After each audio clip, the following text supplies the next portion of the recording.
Hi, my name's Lisa Redding, and tonight we're going to sing for you, I Need You.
Good evening once again. It is good to see all of y'all. It is good to be here. And tonight we're going to be talking about failure. During this short time that we have together, it's always a challenge to figure out what exactly I want to talk about because there's so many important things. But failure is something that we all experience, probably more than we would like to admit. In fact, most of us identify more with success. You see Patriots fans all over the country, and they have never set foot in New England or the Boston area, and yet there are fans everywhere because everyone wants to be associated with winners. Same thing with the Yankees. People all the way out west and down southeast, Yankees fans, never been to New York, but yet they wanted to be on that bandwagon of winners. Unfortunately, they're not winning anymore. But most people want to be associated with winners. You don't go across the country and see too many, Philadelphia Phillies fans, or I'm sure you'll probably see some Eagles fans here coming up soon because they're winning now. But we oftentimes, love to identify with winners. But more often than not, we have far more failures in our lives than we would like to admit. And tonight we're going to be talking about three things about failure. The first thing that we're going to talk about is the reasons why we fail. The reasons why we fail.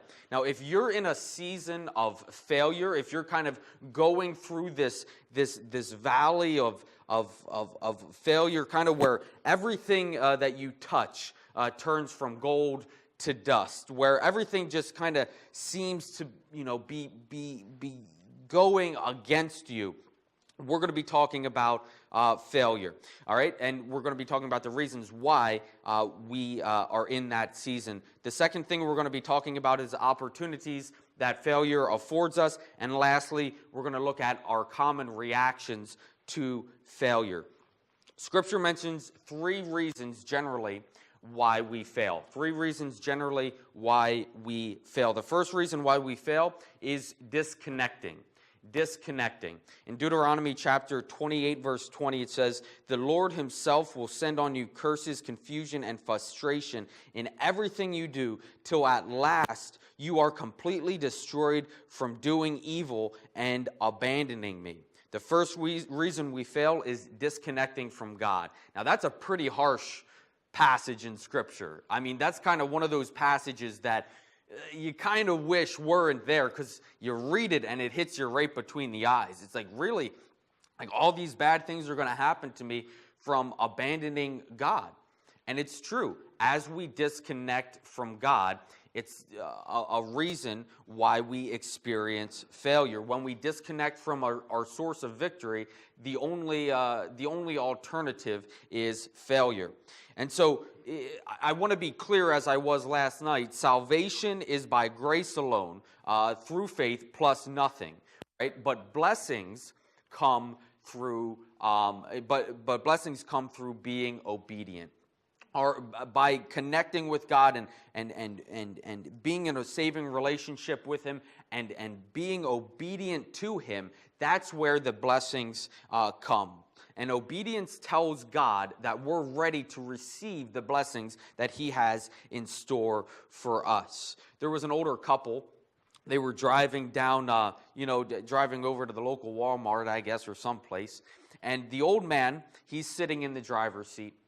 And his lovely wife is sitting in the passenger seat.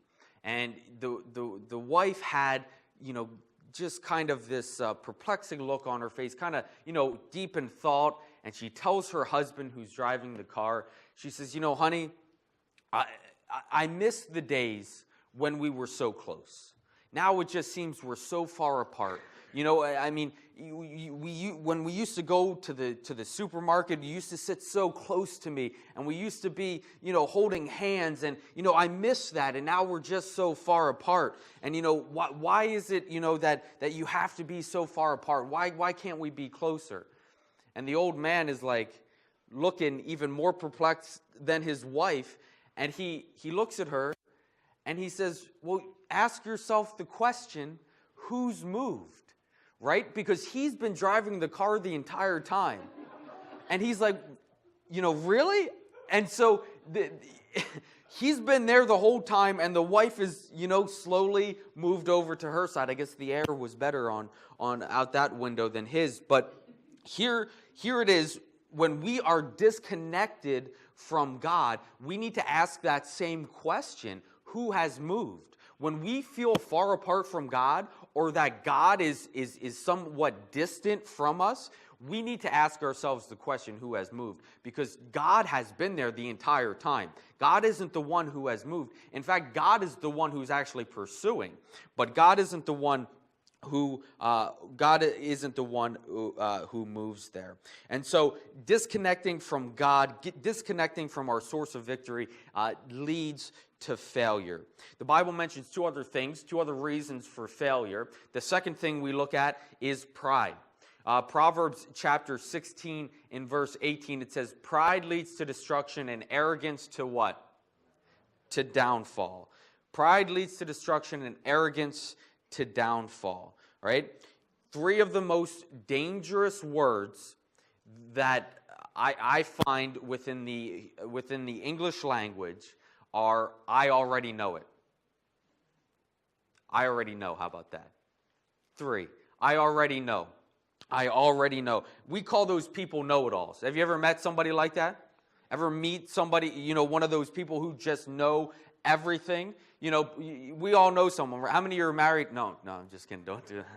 Right? We all have encountered those kind of people that know everything, right? You talk to them about sports, and, they know everything about, the sports. You talk to them about politics. They know everything about politics. You talk to them about anything, and they know everything. And, of course, their opinion is the only valid opinion, right?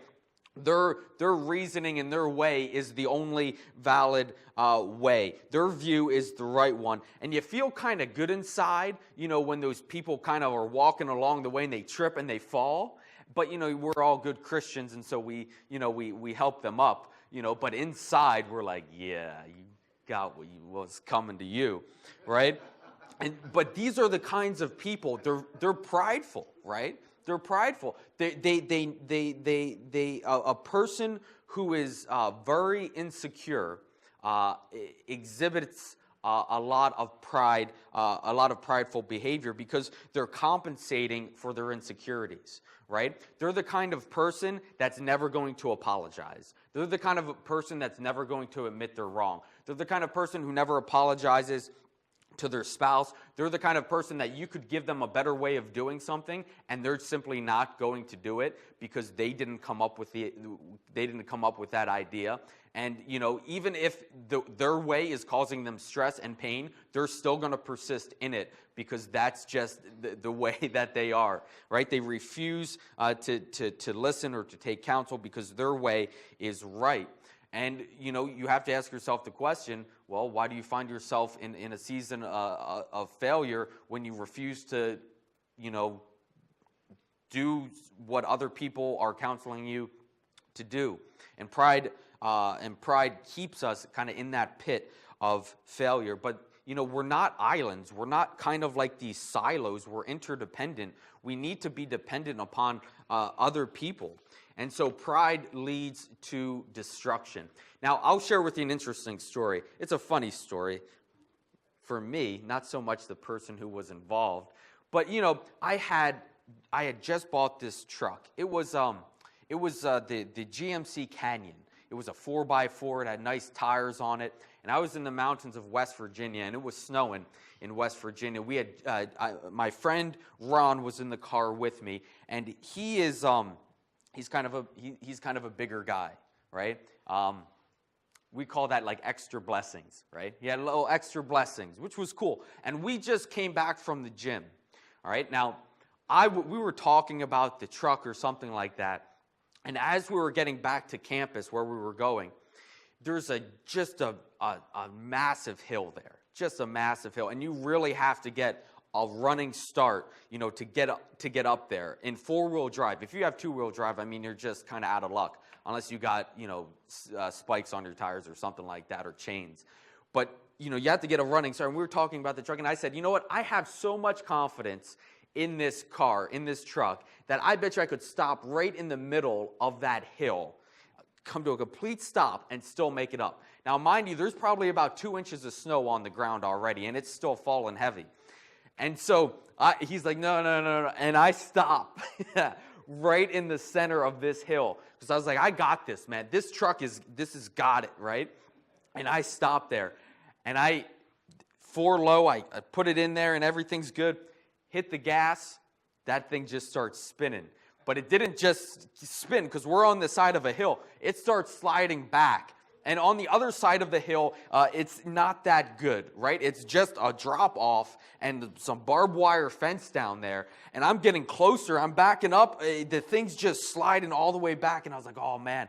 So my tire's like right at the edge of this hill now, right off the edge. So I was like, Ron, you got to get out of the truck and you got to guide me back, right? And so he gets out of the truck. He's a bigger guy now. So he's on the hill, right?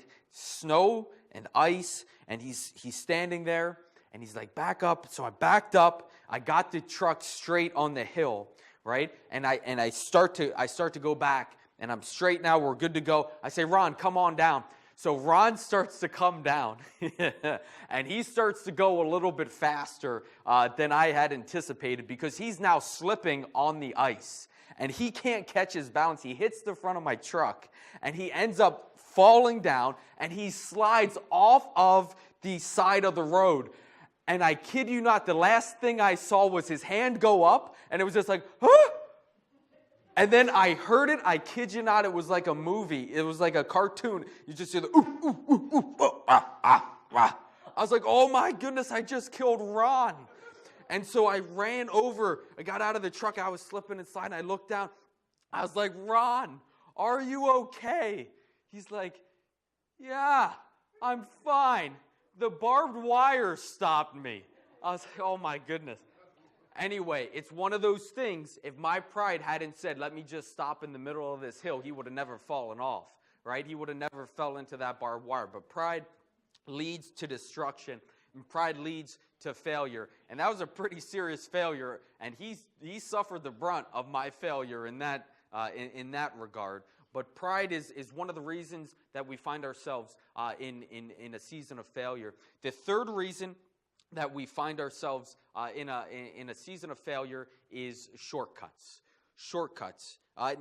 There's never a there's never any shortcut worth taking. I'll just put it that way. Shortcuts often they seem like the right thing to do, but there are things in life that you just cannot hurry. There are things that you cannot rush. There are things that just require time and require you to take the long road.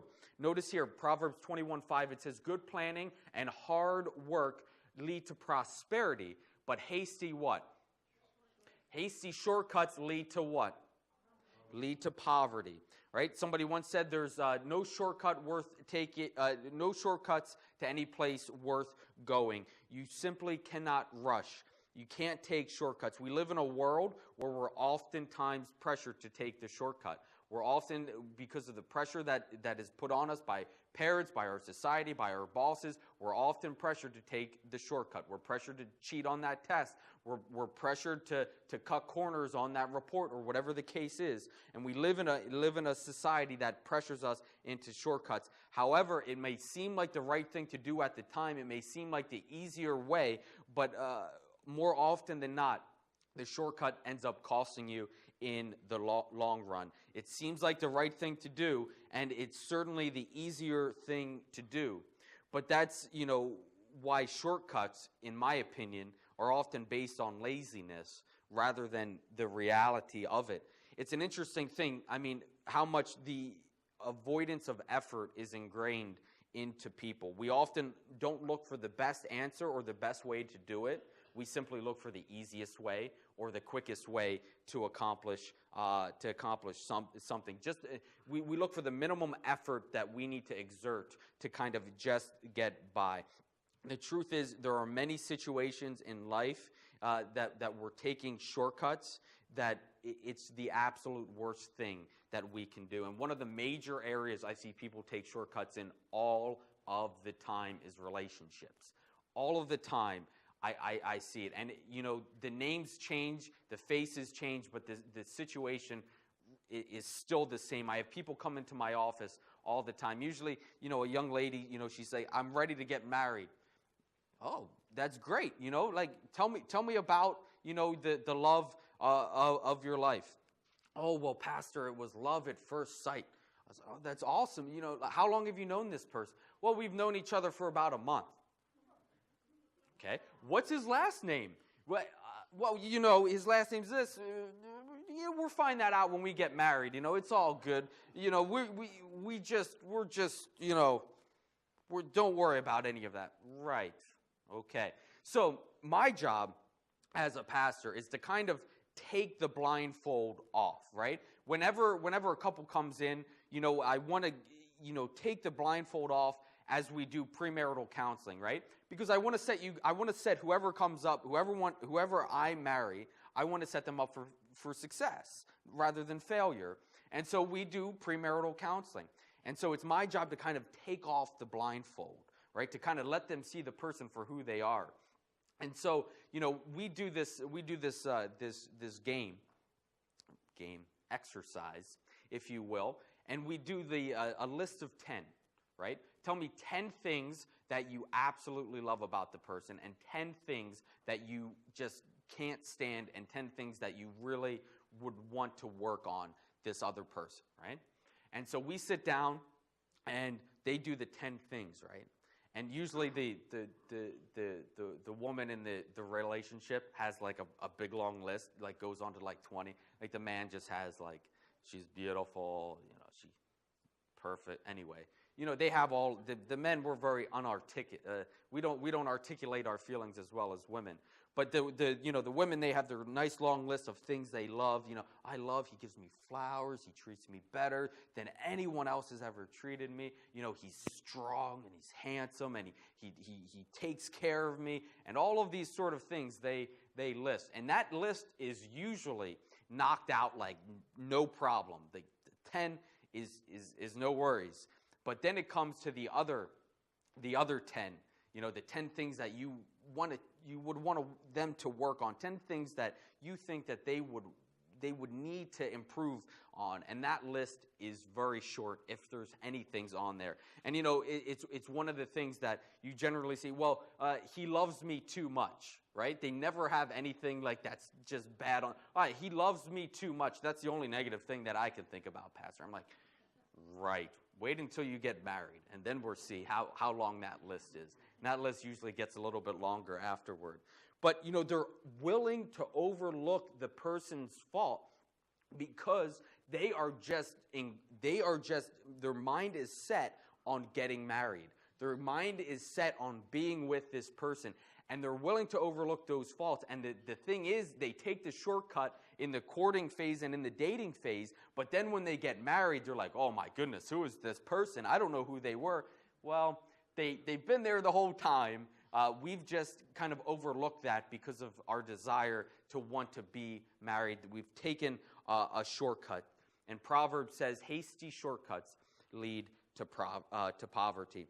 There are no shortcuts to any place that's worth going. And so, if you want to be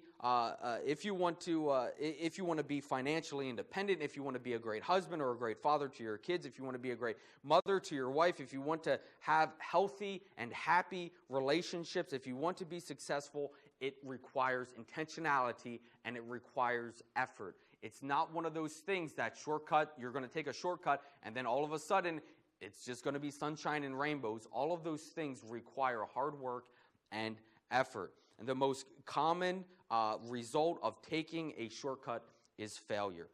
If you're failing right now, according to the Bible, there's three reasons for it. Number one, you're disconnected from God. Number two, you don't want to take the advice from anyone. You think you know it all, prideful. And thirdly, you are taking shortcuts. But when we fail, the good news is that there is some good that comes out of failure. For example, there are opportunities that we get only through failure.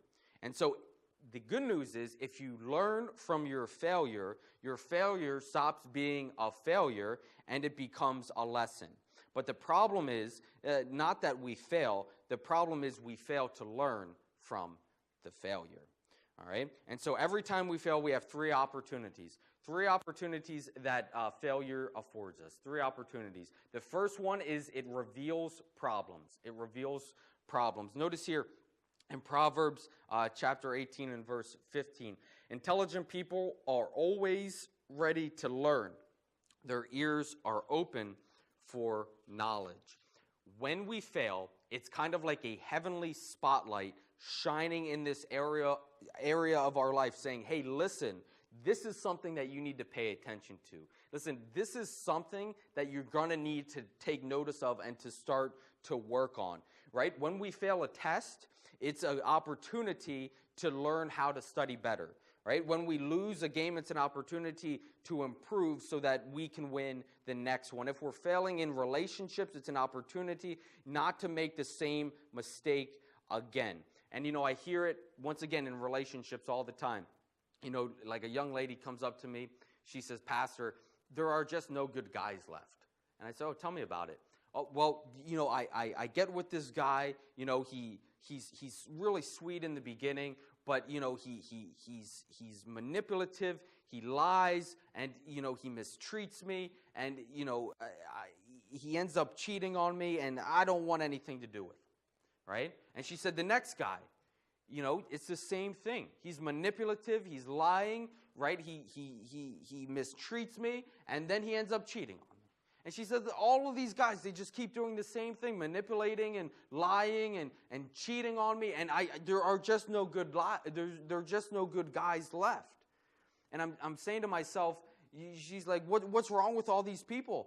And I'm like, I don't want to be mean or anything, but what's wrong with you? I can understand the first one. I honestly can. Like, not to be insensitive, but I can understand the first one, the second one. But, when this is a pattern, okay, you have to start looking at yourself and saying, okay, what kind of guy am I attracting here? What kind of people am I attracting? They often say in relationships that opposites attract. But more often than not, what I've discovered that in relationships, we attract people that are like us.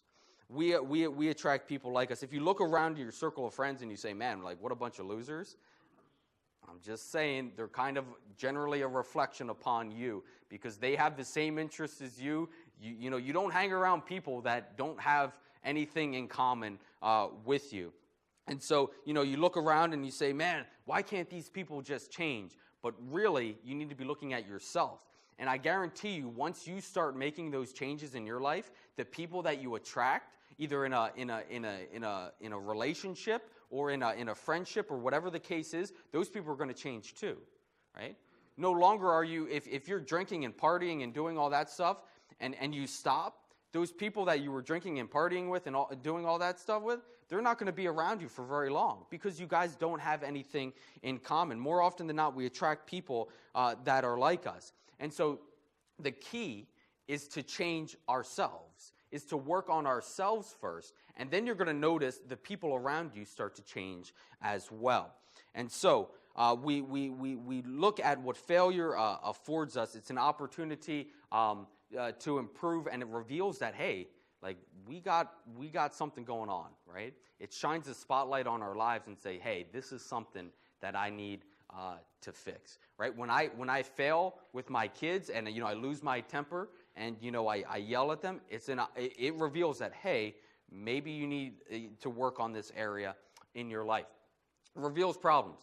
The second thing is it brings people into your lives. It brings people into your lives. Notice here in Proverbs 12, verse 26, the godly give good advice to their friends. The wicked lead them astray. Throughout every season of failure I've experienced in my life, the Lord has always brought somebody into my life to help me through it. He's always brought a close friend to kind of come along my side and help me through it. And, truly, when you're in a season of failure, you find out who your real friends are. Because when things are going well, like I said, everyone wants to be around successful people. But when you're down and out, you find out who your real friends are. And the Lord always brings people into your lives. I remember probably one of the most significant failures that I had when I was growing up. I was looking for a wife. I don't know if any guys or women have been in that position to where you're like, I'm getting married this year, and you just are like, I'm out on the hunt, on the prowl. I'm searching, right? And I was in confidence. I let my friend know. I said, hey man, like I'm really looking to get serious, like with a girl. I don't want to be dating and doing all this kind of stuff anymore. I want to get serious. And he's like, oh, that's good. And so he was a pastor. And one day, I don't recommend this ever, not talking to your pastor, but being a pastor and doing this. He gets up, and he was doing the introduction, the welcome, for the church service, and he saw this girl in the back, and he sees her all the way back there. I'm sitting somewhere over here, and he says, I want to welcome everyone here, and just get up and shake hands with everyone and greet one another. And oh yeah, by the way, to the girl in the back, my friend up here is single, and he's looking for something serious. And I just want to let you know to make sure to shake his hand as well. And I'm like, oh my gosh, did this guy just do that? I told you that in confidence, man. And so I was like, I did not shake her hand, I tell you that much. I was like all the way on the other side of the church. But after the church service, I said, you know what? I got to talk to this girl because, I felt bad for what my friend had done. I was like, man, just embarrassing the poor girl like this. And so I get up, and I'm all ready to apologize to her. And I start walking, to the back to see her. And as I get closer, I start to realize that, hey, like she's not too bad looking. And so let me not just apologize to her. So I go up to her, and I say, hey, listen, I got to apologize to you, for what my friend did there. I'm really, that's really embarrassing. And I know it must be like super traumatizing to you. And so, to help with that, to process this event a little bit better, I want to take you out to dinner, right? I want to take you out to dinner. And, I know it was just so bad that it's probably going to need multiple times that we go out to dinner to really get through this. And so she agreed. And I was like, all right, this is great. And so we started dating, and I mean, this was the one. I mean, you guys and girls, like when it is the one, she was the one. I kid you not. I was telling God what my plans were. I was saying 2.5 kids, white picket fence, little wiener dog. We are all set to go. And I was telling God, I was like, thank you, Lord, for sending her here. Can't wait to get her married and all of this sort of thing. Well, someone once said, if you want to make God laugh, tell him your plans. And so I was all set. I was telling God, like, this is the way it's going to be. And sure enough, I was driving her to work one day. And we were in the car, and we stop, and she doesn't get out. And she says, Jason. Now, men, when a wife or a girlfriend ever calls you by your first name, is that ever followed by something good? Generally not.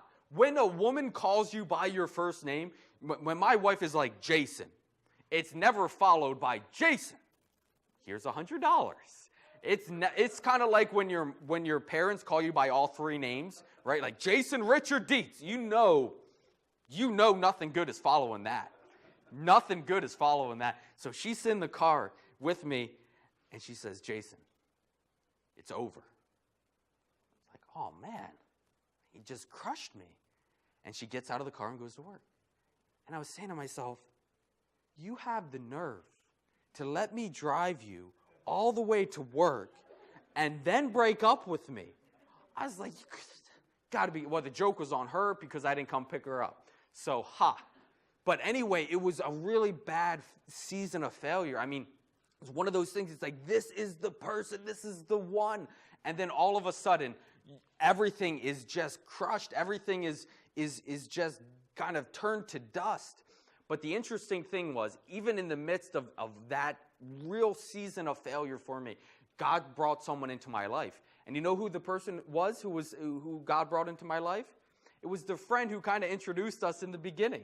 He was the one who was there to help me through, and who was there to support me, and was there to, encourage me to, not to not kind of stay down.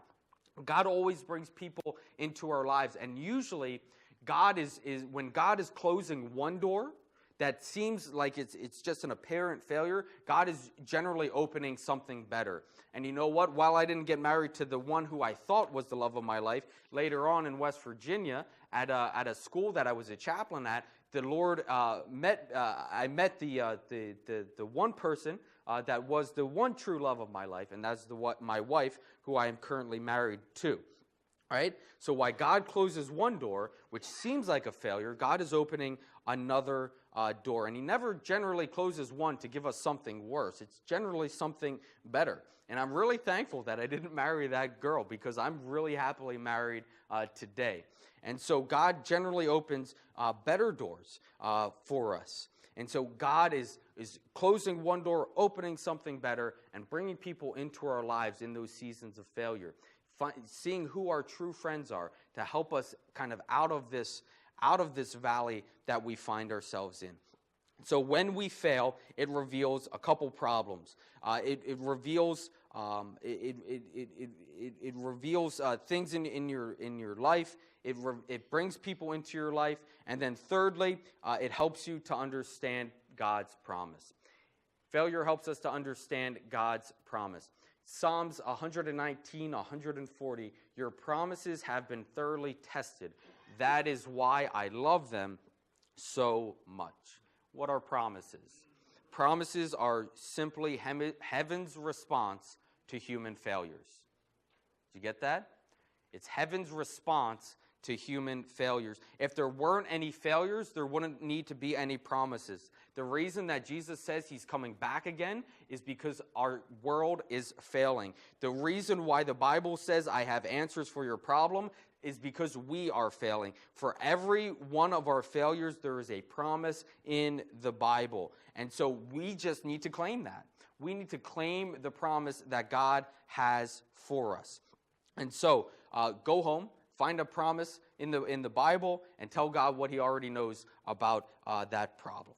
All right? So three reasons for failure. We disconnect, pride, and shortcuts. Opportunities that failure affords us. It reveals the problem. It brings people into our lives, and it helps us understand God's promises.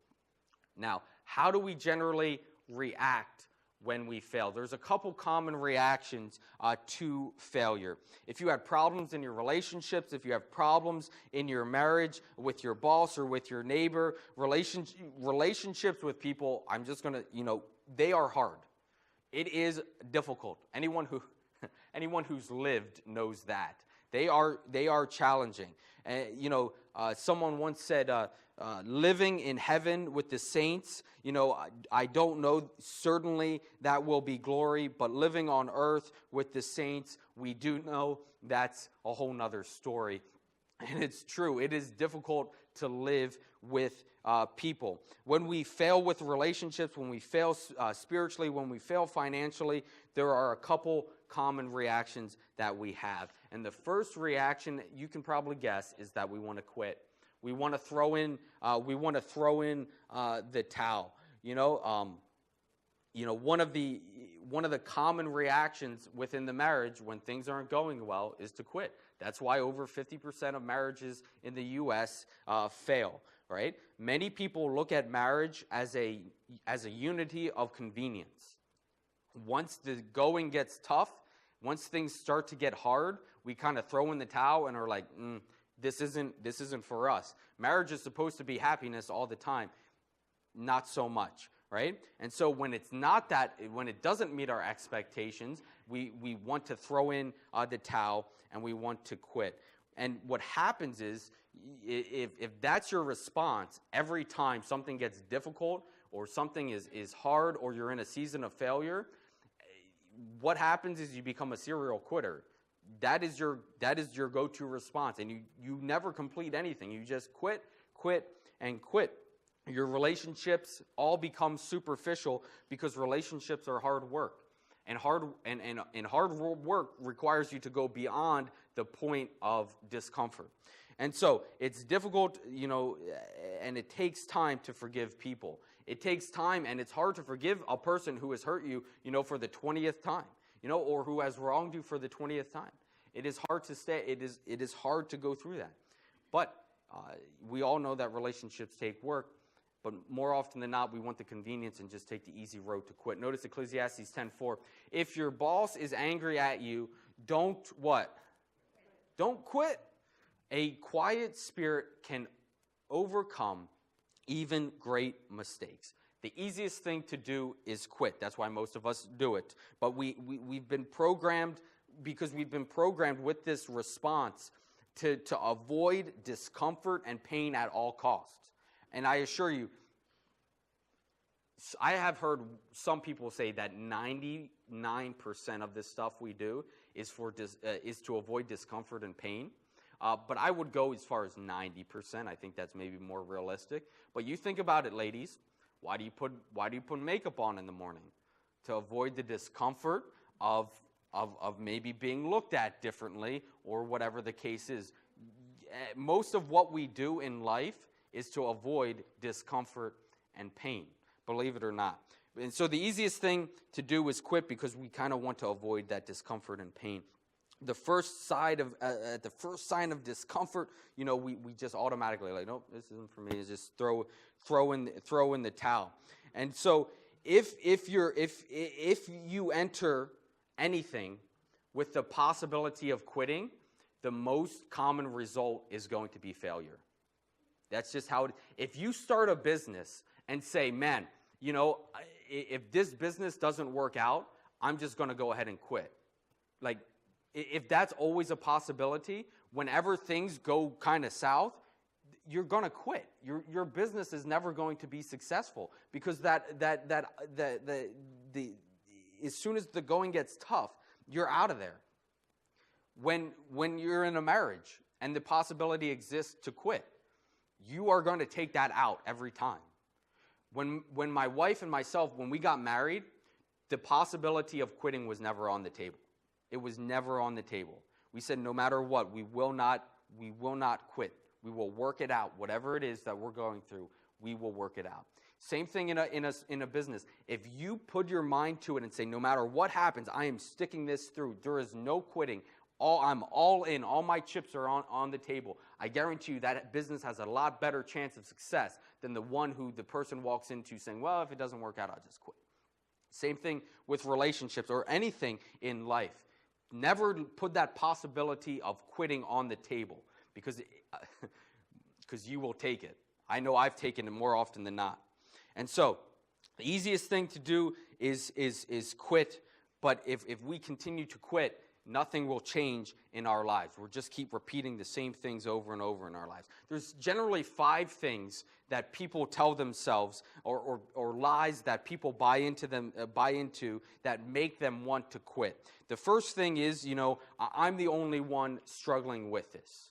Okay? I'm the only one who's going through this, right? The second one is, I should have been successful by now. You look around yourself and you see, like Justin Bieber, and he's like a multi-millionaire, and you're like, man, I'm 55 years old, and I still ain't got, anything going for me, right? I should have been successful by now. I don't understand why things aren't turning out the way that I want them to, and all of this stuff, and it makes us discouraged, and it pushes us in that direction of quitting. And so, if you have failed tonight, if you're in that kind of valley of failure, or you're experiencing that tonight, I just want to let you know that you are not a failure, okay? You are not a failure. Just because you have failed, it doesn't define you. Failure does not define who you are. Failure is what you experienced, but God is the one who places the value on us. God is the one who determines who and what we are. And God says, listen, you are in my image, right? And I have placed value on you, and you have infinite worth in the eyes of God. You are not a failure. You were created for a purpose. You were created for a purpose, and God is doing all that he can in his power to bring you into a saving relationship with him and to get you to recognize that you are not a failure, but you are valuable. You have infinite worth in his eyes. Amen. I was listening to a speaker one time. It was some doctrinal class, I don't know, some real fancy smart guy. He was talking about a whole bunch of stuff, and I forgot everything he said, except for this one thing. He said that 70% of the self-talk that we have, that we do on a daily basis is negative. Meaning that 70% of the things that we are telling ourselves are negative. And you can't help but wonder, man, why do people have so low self-esteem? Why do people have such a low worth or place such a low value on themselves? It's because 70% of the time during the day, they're saying negative things to themselves. I can't do this. I'll never be good enough. This is, and all of these things. And that negative self-talk keeps you stuck in the tracks. And so, it's easy to kind of, it's easy to quit. It's easy to put the blame game. It's easy to, do all of these sort of things. But God calls us to something better. So the first reaction is to quit. The second reaction is what? Blame. Come on. Everyone's a victim. Everyone's a victim. We all blame. Notice here in Genesis 16:5, an interesting story. Here in the Bible about this guy named Abraham or Abram, right? In Genesis 16:5, Abraham and Sarah, they are kind of an older couple, okay? Like really old, okay? Like Sarah should not have kids old, okay? And so she's older, and she God tells her that she's going to become pregnant, okay? She's going to become pregnant, and when Sarah hears that, she laughs like, nah, right, me pregnant, and God is like, okay, like watch what's going to happen. And so the interesting is for Sarah, that promise didn't happen until 25 years down the road. Okay, it wasn't until a long time that promise came to fruition. But a promise delayed is not a promise denied, all right? A promise delayed is not a promise denied. Just because it hasn't happened yet doesn't mean that it won't happen. And anyway, time goes on, and she gets this promise, and it's taking too long, and she's going to take matters into her own hands. All right, that impatience that we talked about last night. Well, she's impatient, and so she gets this great idea. She gets this, what she believes to be this great plan, which is a really terrible idea. I'll just put that out there. But, she goes and gets Abraham. And Abraham's a little advanced in age. And she tells Abraham, I want you to take my servant, and I want you to go get her pregnant. Abraham's like turning up his hearing aid. You want me to do what? With who? No, I'm good. Like maybe he's thinking it's a test, right? Maybe he's thinking his wife is setting a trap for him, and he's like, nah, I'm good over here. We're good. And so she's like, no, go sleep with my servant. And he's like, are you sure? And she's like, yes, go. And so he goes and sleeps with the servant, right? And now Sarah's maidservant is pregnant, has a baby. Hallelujah, the promised child is here. Not so much, because God had another plan. And then Sarah gets pregnant, and then she has a kid, and now there's this whole family tension going on, right? Oh, you don't love me and this child and da-da-da-da. Anyway, there was a lot of family drama and a lot of dysfunction and a lot of fighting. And notice this is the response right here of Sarah in Genesis 16. After all of this stuff has transpired, then Sarai said to Abram, "This is all your what? This is all your fault." And I imagine Abraham just like, told me. You told me.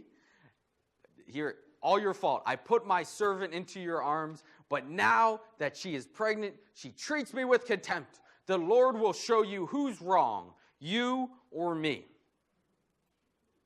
Notice how much of the blame Sarah puts on herself. None. Absolutely none. It is all Abraham's fault. This is all your fault.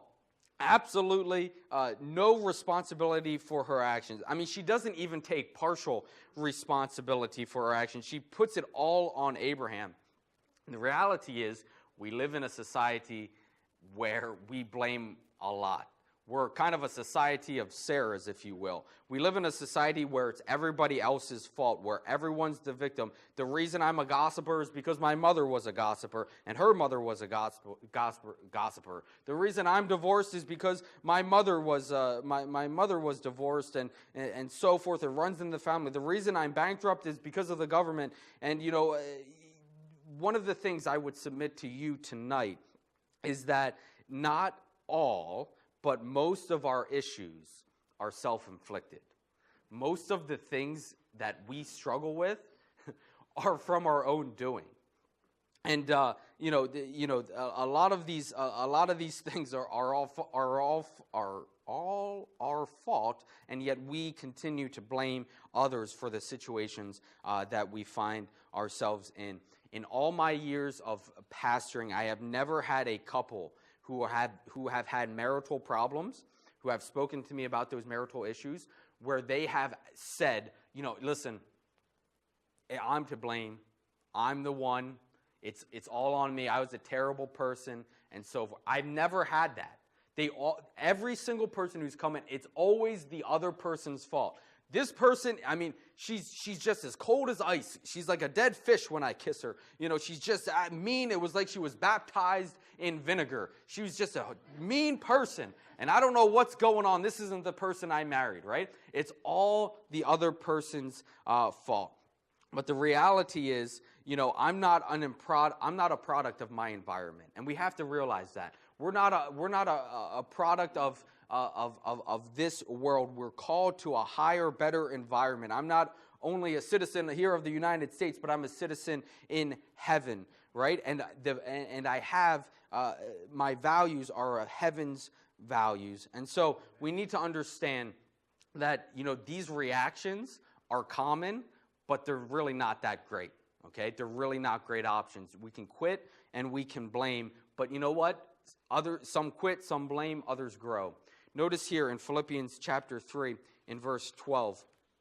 Some grow. In Philippians chapter 3 verse 12, I have not yet reached my goal, and I am not perfect, but Christ has taken a hold of me, so I keep on running and struggling to take hold of the prize. My friends, I don't feel that I have already arrived, but I forget what is behind me, and I struggle for what is ahead. I run towards the goal so that I can win the prize of being called to heaven. This is the prize that God offers because of what Christ Jesus has done. He keeps running towards the prize. He keeps running with perseverance. If you fall down, you get back up. Every failure is an opportunity to grow. Every failure is an opportunity to grow. And there are some here tonight who are in the midst of failure. And you know what? You have a great opportunity in front of you. You have a tremendous opportunity to grow and to learn from that. And so the interesting thing is, the failure isn't a failure, but it's an opportunity to grow. One of the biggest failures in my life was in Ranger School. Now, Ranger School is like a 3-month program where it's just mentally and physically just exhausting, right? Now, you have to do a 5-mile run, and I forget what the time is. I think it was 40 minutes. A 5-mile run in 40 minutes before you, to kind of kick off the program and all of this. And so I had planned it to where I was going to cross that line at 39:59 on the nose. And I was running, just taking my time. They came around, and my friend was like, hey, you might want to hurry up here. I was like, no, I'm good. Just minding my own business. I'm on the home stretch of this road. I turn the road, and I see the clock. It says 39 minutes and 30 seconds. And I was like, oh my goodness, I got to go. And so I just kicked it into high gear. As hard and as fast as I could, I was running. And I crossed that finish line at 40 minutes and 1 second. I kid you not, 1 second. But I was hoping they didn't see that, and it was 40 minutes. And so they're like, oh, no, where are you going? I'm like, I'm going over here with the winners. They're like, no, you're going back over here. And so what happened was I ended up recycling, as they called it, and it took 3 months. 3 months before the next class happened. And during that 3 months, you know what we did? Oh my goodness, a whole bunch of nonsense. Painting fences like Huckleberry Finn, doing all sort of nonsense. Cleaning bathrooms, mowing lawns. It was terrible. It was so bad I would always, when they would come and get us for like the morning details and stuff, I would pretend like I was going to the bathroom so maybe they didn't see me. So, but they found out my they found out my trick, sure enough. But here's the thing. While I was painting those fences and while I was mowing those lawns, and I was saying to myself, man, like, the first thing I wanted to do was just throw in the towel. I wanted to quit. But I decided to keep going. I decided to keep persevering. And you know what? In the midst of that failure, one of the great things happened. Because I had a lot of time on my hands. And that's when I actually first started opening up the Bible. And I actually started reading it. And so the failure actually turned into a really tremendous growth opportunity. And I'm telling you, like, my purpose wasn't pure in reading the Bible because, like, it was just really violent to begin with. And I was like, this is really great. Like, this is crazy. Like, God is a God who is, like, he's fighting out there. He's serious. Being in the army and all that, I could relate to it. But it was one of those things that it would have been so easy to quit, but I continued to persevere and I continued to grow from it. And, in the midst of that failure, if I never had gone through that experience, I wouldn't be the same person I am today. Because those failures mold us and shape us and help us grow. You think about a lot of people who failed. Walt Disney had some failure in his life. Walt Disney was fired, from his newspaper in Kansas City. You know what the reason was? He wasn't creative enough. Walt Disney wasn't creative enough. Gets fired. And we've heard Thomas Edison, right? The reason why we have lights, as was pointed out earlier, failed thousands of times. And yet, Thomas Edison, even when he was in the 4th grade, an interesting thing, that he was held back a year. You know what a teacher said on his report card? That they said that Thomas was too stupid that he can't learn. Too stupid that he can't learn. And, he's the reason. He's too stupid, but he made, perfected the light bulb here. Anyway, we look at my favorite example, Jesus. Jesus was hung on a cross and he died. You want to talk about the hope of a nation crushed. It was when Jesus was on that cross and he breathed his last breath. It had appeared that everything was a loss. His disciples were so despondent that most of them weren't even there to watch his crucifixion. They were so despondent that afterward they were hiding away because they didn't want to be the next one. It was just an extreme experience of failure. When Jesus was in the grave, the devil was happy because Satan had the victory, the apparent victory, it seemed. But yet, even in the midst of that failure, it wasn't the end of the story, was it? Because 3 days later, Jesus comes forth, right?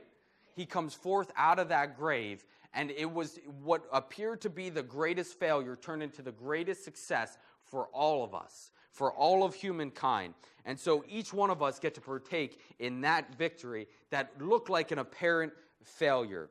And so no matter what you're going through in life, no matter how deep, no matter how bad that failure may seem, the good news is that Jesus suffered probably the worst thing that could have ever happened, and that's death. There's not much things worse than death. And he suffered that, and he overcame that, and he conquered that. And so whatever you find yourself in, know that whatever it is, that Jesus already has the victory. He's already given you the victory, and he offers that to you today. And so I want to invite you to turn your failure into victory.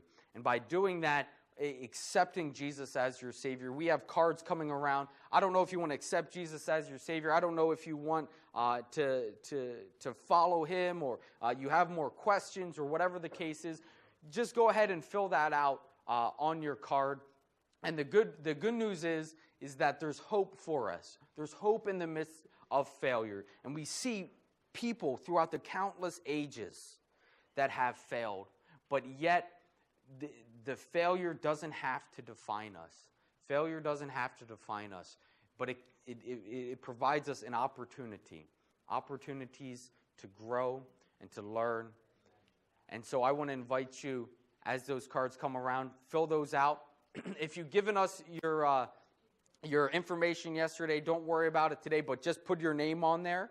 And so that way we can, when we do the drawing next time, your name will be on there for the door prize.